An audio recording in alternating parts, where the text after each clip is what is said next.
প্রত্যেক দিনের ন্যায় আজও আমি যাব কাপড় ধুতে করতে। তো আমি তো একা যাব না, আমার ঘরে রয়েছে আমার ছেলে ধনঞ্জয়, তাকে আমি একটিবার ডেকে নেবো। কোথায় রে ধনঞ্জয়? যাচ্ছি। কি রে, কাপড় ধুতে করতে যাবি না? হ্যাঁ। কাপড় নিয়ে এসেছিস? হ্যাঁ। তো চল কাপড় ধুতে করতে যাবো। চল। লে। ফেলে দিচ্ছিস কেন এইভাবে? কি করবে এগুলা?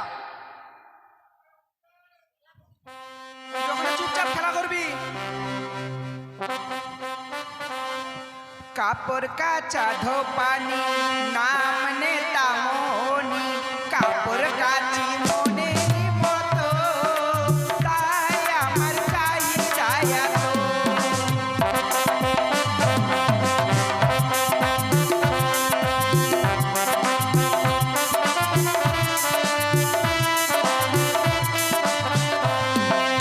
কাপড় কাচা ধোপানি নাম নেতা মোহনী, কাপড় কাচি মনের মতো, তাই আমার চাই চায়া তো।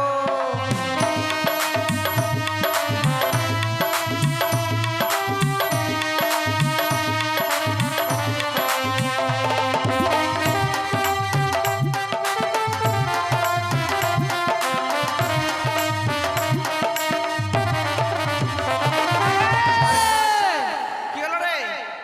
দুধু খাবো যে। বাড়ি থেকে যে দুধ মুড়ি খেয়ে আসলি, কি হলো? হজম হয়ে গেছে। হজম হয়ে গেছে? সারাদিন ছুটে বেড়াবি তো হজম হবে না, কি হবে? আর তুই এখানে কি খাবি? দুধু খাবো। দুধ খাবি? দুধ কোথায় পাবি? আই হবে না, আমার বয়স হচ্ছে বাবা, একটু একটুকু হবে না। একটু খাবো। বলছি হবে না শোনা, একটু খাবো, দাও না। তুই এত ভেজাল করিস বাবা, আমাকে ভালো লাগে না। বসাবো, একটু খাবো। আমি কি বলছি শোন, কি? আমার বয়স হয়েছে না, বাড়িতে চল, তোকে গরুর দুধ আর মুড়ি দিব। না না, আমি এখনই খাবো। এখনই খাবি? হ্যাঁ। হবে না কিন্তু। হবে। আচ্ছা হবে না তোকে বলছি, তাও তুই যখন খাবি বেশি ঝামেলা করবি না কিন্তু, হ্যাঁ। আমাকে হুরাবি না। হ্যাঁ।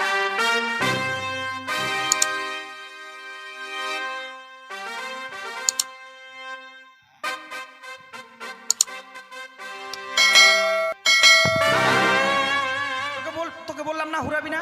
দুধু হচ্ছে না। তোকে তো বললাম হবে না, আমার বয়স হয়েছে না। দুধু হয় না কিছু না। হ্যাঁ চুপচাপ খেলা কর। স্বর্গ সবাই গেলে দেবরাজ বলে, আমার কাপড় কেচে দিও গো, তাই আমার চাহিদা এত।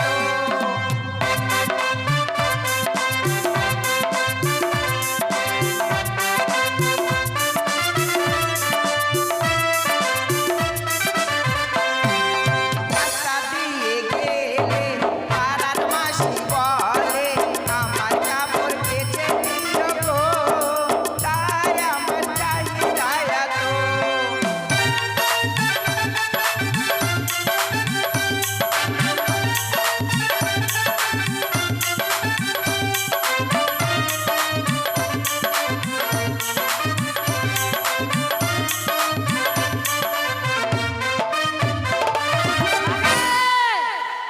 আবার কি হলো রে? দুধু খাবো। তোকে যে বলছি হবে না, এখনই তো দেখলি। হবে হবে। কোথা থেকে হবে বাবা? চেষ্টা করলে হবে। চেষ্টা করলে হবে? হ্যাঁ। এবার শুয়ে শুয়ে খাবো। শুয়ে শুয়ে খাবি? হ্যাঁ। আচ্ছা তুই আগে শো। তাই তো আমার পিতা বলেছে, তোর ছেলে যখন তোকে বিরক্ত করবে, কোনো কাজকর্ম করতে দিবে না, তোর ছেলেকে মেরে তোর কাজকর্ম সেরে পুনরায় জীবিত করে নিবি। তো আমার ছেলেকে আমি এইমাত্র মেরে দিলাম। তাই আমার কাপড় ধুতে করা হয়েছে, আমার পিতার বস্ত্রখানি রয়েছে, তাই তো আমার ছেলেকে আমি আবার পুনরায় জীবিত করে নেব।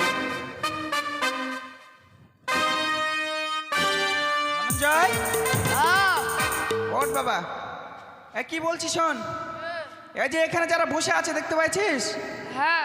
সবার কাছে বাকি পয়সা রয়েছে, সবার কাছে গিয়ে পয়সাগুলো নিয়ে আয়।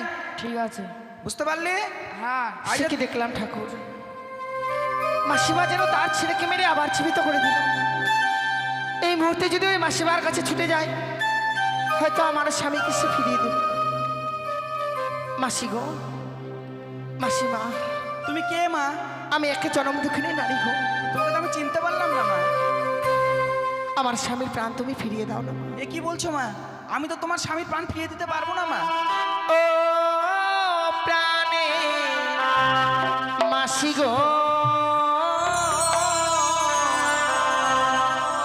পতি দিয়া দাহাওয়া মারে।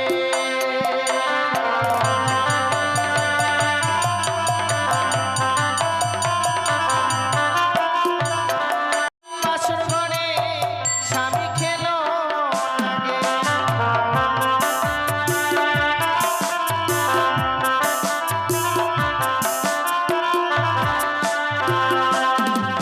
আমি স্বামী পক্ষে লইয়া মাসি ভাসিলাম সাগরে।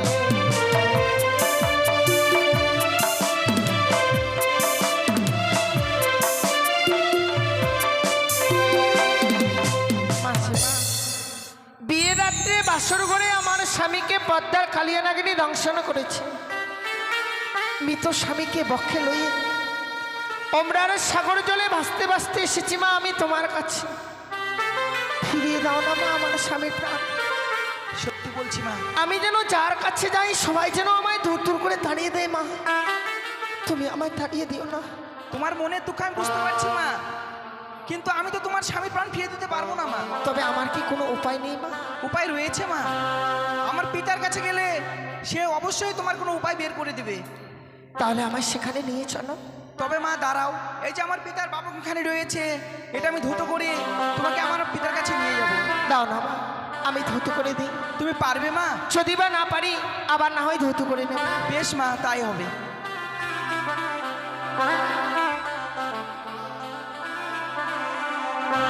ওরে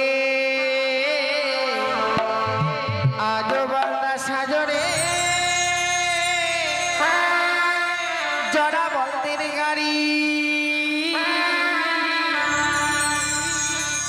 আমার স্বামী রেখে গেছে 6 মাসে নারী বাংলা সাজরে।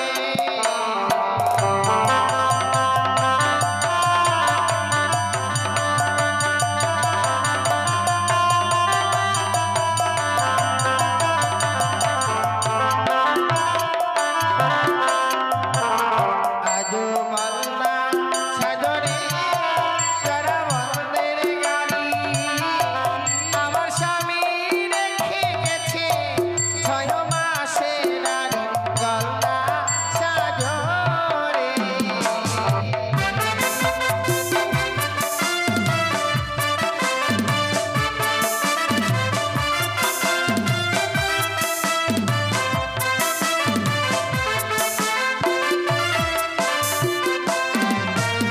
শ্বশুর ঘুমায় মাঠে ঘাটে গো, শাশুড়ি ঘুমায় বড় খাটে, আমার স্বামী ঘুমিয়ে আছে অমরার ঘাটে গলদা সাজরে।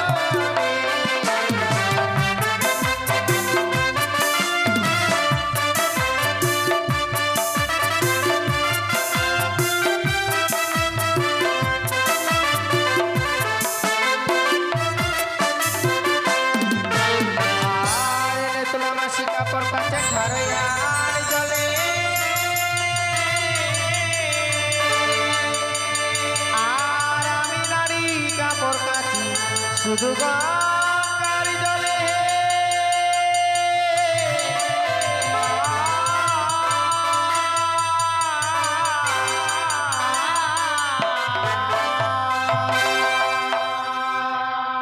এই নাও মা, সত্যি মা, খুব সুন্দর হয়েছে। তাহলে এবার আমায় নিয়ে চলো। বেশ মা, এসো। বেশ। Bomb bomb Har Har, bomb bomb Har Har. নেতলা প্রতিদিনের ন্যায় আজও আমার বস্ত্র প্রক্ষালন করবার জন্য গেছে, কিন্তু এতক্ষণ পর্যন্ত নেতুলা বস্ত্র প্রক্ষালন করে ফিরছে না কেন? তবে কি নেতুলা আমার বস্ত্র প্রক্ষালন করবার জন্য যায়নি? না জানি, কিসের কারণে এত বিলম্ব হচ্ছে নেতুলা?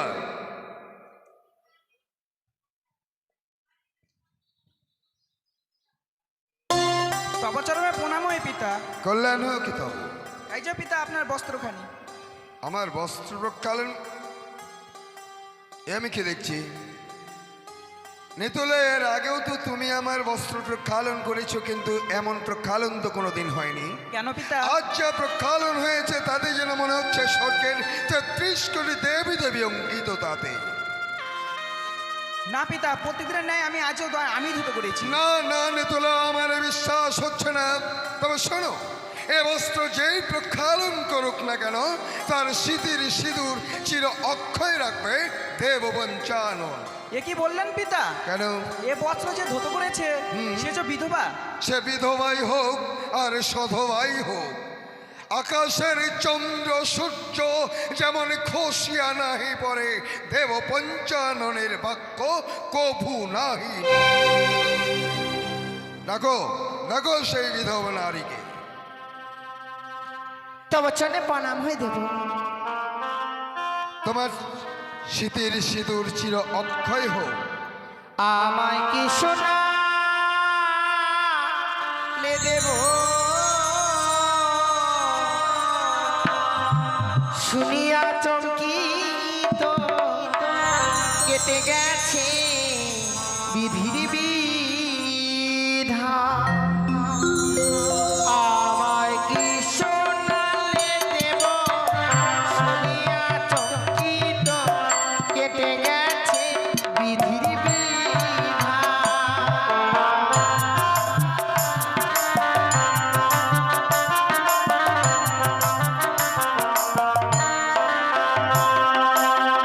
ও তো বেবি শহরি স্বামী করিল চুরি,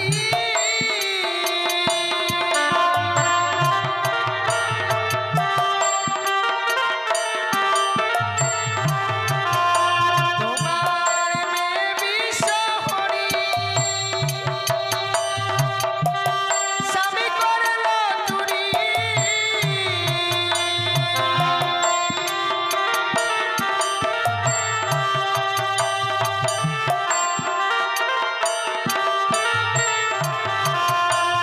আমি ভাসিলাম সাগরের জলে গো দেব, ভাসিলাম সাগরের জলে।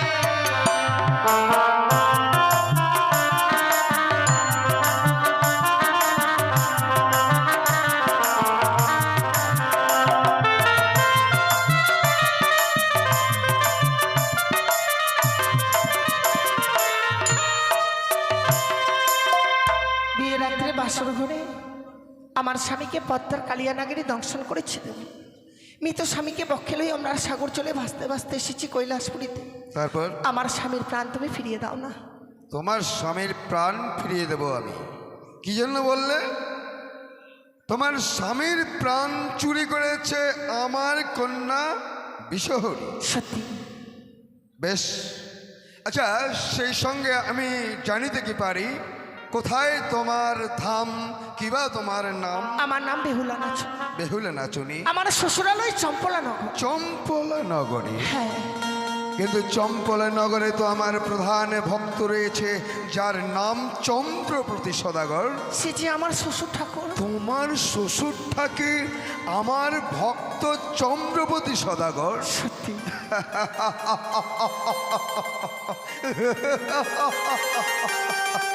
তবে তো তুমি আমার নাতবধূ হয়ে গেলে। দাদু, আমার স্বামীর প্রাণ তুমি ফিরিয়ে দাও।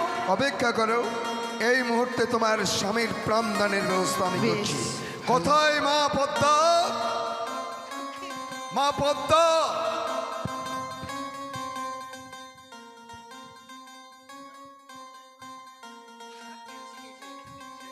তব চরণে প্রণাম হই পিতা ঘ। তবে কল্যাণ হোক। শোনো পদ্মা, কিবা কারণে অকস্মাৎ তোমাকে আমি স্মরণ করেছি, তুমি কি বুঝতে পেরেছো? কেন পিতা? তোমার সম্মুখে দণ্ডায়মান এক হতভাগিনী নারী, দেখো তো তাকে দেখে তুমি চিনতে পারো কিনা? সত্যই পিতা, আজকে তিনি আমি যেন তারে চিনতে পেরেছি গো। চিনতে পেরেছে যাবে তোমার না আগে তার স্বামীর প্রাণ নাশ করেছে। সত্য। এই মুহূর্তে তার স্বামীর প্রাণদানের ব্যবস্থা করো তুমি। পিতা গো, বেহুলাকে কথা দিতে হবে। কি কথা দিতে হবে? তার শ্বশুর ঠাকুর হাতে যদি আমার রাঙ্গাচরণে পুষ্পাঞ্জলি অর্পণ করাতে পারি, তবে আমি তার স্বামীর প্রাণ ফিরিয়ে দিব। পিতা।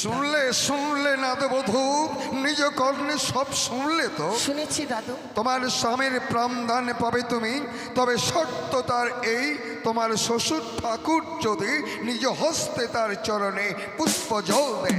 আমি কথা দিলাম দাদু, যে করেই হোক না কেন আমার শ্বশুর ঠাকুর মায়ের চরণে পুষ্পাঞ্জলি দিয়ে ওই মাকে বিশ্ব মাঝে বিশ্ব পূজিতা করবে।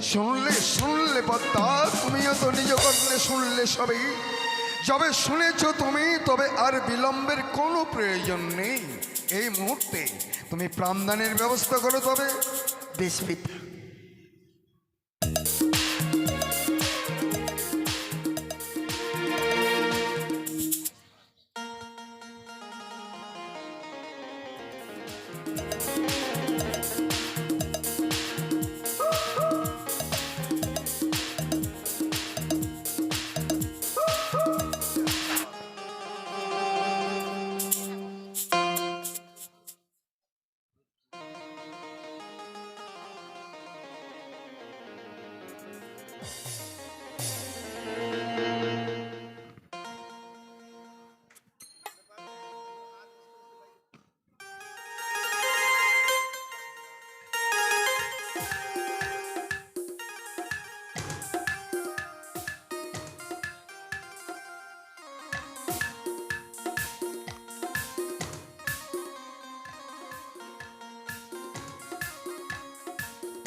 ভালো, এগুলাতে খরচা বেশি হয় না, একটা দুটো হলেও লাগবে। এগুলা হচ্ছে অঙ্গহীন, এগুলো করতে হয় না। কারণ মনসা গানের এই যে জীবদান, পূজা, নাগস্মরণ, এগুলো হচ্ছে মেন। হ্যাঁ, এই যে তোমরা বলো যে আমরা সবাই জানি, যখন ছোট বাচ্চাটাকে পাঠিয়ে দিই যে নাগস্মরণে আসন দিতে হবে, বলেছে কি যে 12 বছর ধরে আমরা গান দিচ্ছি। এগুলো অঙ্গহীন, এগুলো করতে হয় না। এগুলো করলে আমাদের কোনো না, আমরা চলে যাব গান করে, আবার অন্য জায়গায় চলে যাব। কেন?